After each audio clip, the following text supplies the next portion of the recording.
Welcome back to No Stress Job Scheduling. I'm Dahl, Principal Software Engineer at Help Systems, and today we're going to be talking about job queues and about how they're more than just first in, first out.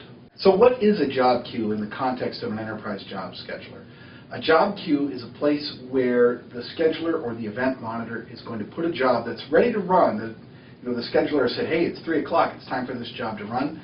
It's going to put it there until it's actually time for it to execute. And there are a lot of good reasons why there might be a delay between the scheduler deciding that something needs to run and it actually running. The second thing it's going to provide is an ordered list of things that need to run in a particular order, and that's generally based on priority, but we'll talk a little bit more about that down here.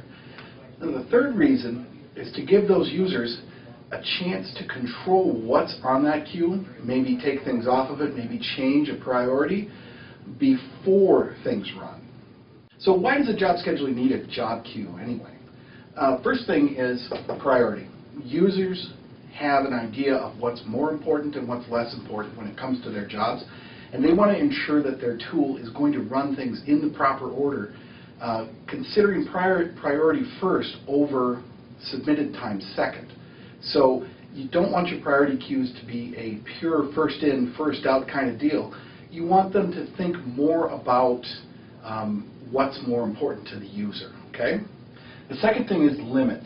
One of the most important things a job queue will do for a user is limit the amount of items that are executing at a given time. And there's a couple of different reasons for that, and we'll talk about those down here.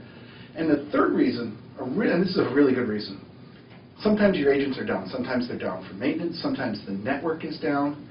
And you don't want those jobs to just go off into nowhere or to be canceled because of things that are just temporary, like say like a temporary network glitch. When that comes back up, you'd like them to be somewhere and ready to run. Okay, third, what kind of features should a job queue have? Well, first is a hold and release type feature. It's very nice to be able to say, okay, this agent is going to have to go down for a half hour while we update the software on it. So I'm going to go to my job scheduler and I'm going to tell it to hold the agent queue, don't execute any more jobs, and then I'll release it later when I've rebooted the system and applied all the patches to it. The next thing is giving the user the ability to alter the priority of a job. So if they've got 10 jobs sitting out on the queue and they want to raise job B to the highest priority because it needs to finish by 2 o'clock, then they have the ability to go into that queue and catch it before it actually starts executing, so they can jump it ahead of the other jobs. Limits, we talked about that before. Limit the number of jobs running. There's a lot of good reasons to do this. One is your agent really doesn't have enough processing power to run all the jobs that you might be submitting at once. Another good reason, right here, semaphores or mutexes. Sometimes your processes have things that are distinctly designed to only be run one at a time. Like say, you may have like a database that can really only handle, let's say, 10 connections at a time.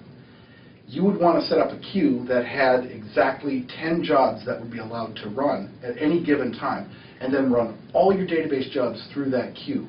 In that way, you can guarantee that you won't overuse the number of connections that the database allows. Down here, we've got priority gating. And this is an important one from the standpoint of, during the day, I may want to have times where there are a lot of jobs being submitted by end users. And those end user jobs maybe aren't the highest priority. In fact, I don't even want them to run. I want them to sit behind a gate and wait until a particular time later in the day when that gate is going to be lifted to allow those lower priority jobs to run, say like after 5 o'clock. And then that kind of rolls into the last piece here. You should be able to schedule changes to your job queue. So say at 8 o'clock in the morning, you start holding all the jobs that are at 50 priority or lower. And all the higher priority jobs are still going to jump the gate and run, right? But at 5 o'clock, you want to remove that limitation and have all of your jobs run. That's kind of a standard model for risky end-user type jobs that might put stress on a system that you want to hold back until later. Well, that's it for today. So if you're going to remember anything about job queues, it's kind of this center section is really the important part. Job queues are going to give you the ability to run things in the proper priorities. They're going to allow you as the user to set the limits that you need for your environment. And when things are down, job queues will just keep things running. You'll keep them there until it's time for, until those resources come back and you can actually execute. So take a look at Skybot version 3.9 for the users that are looking at Skybot, because guess what? We've got a lot of these features in there. We're quite happy with the release. It turned out really well.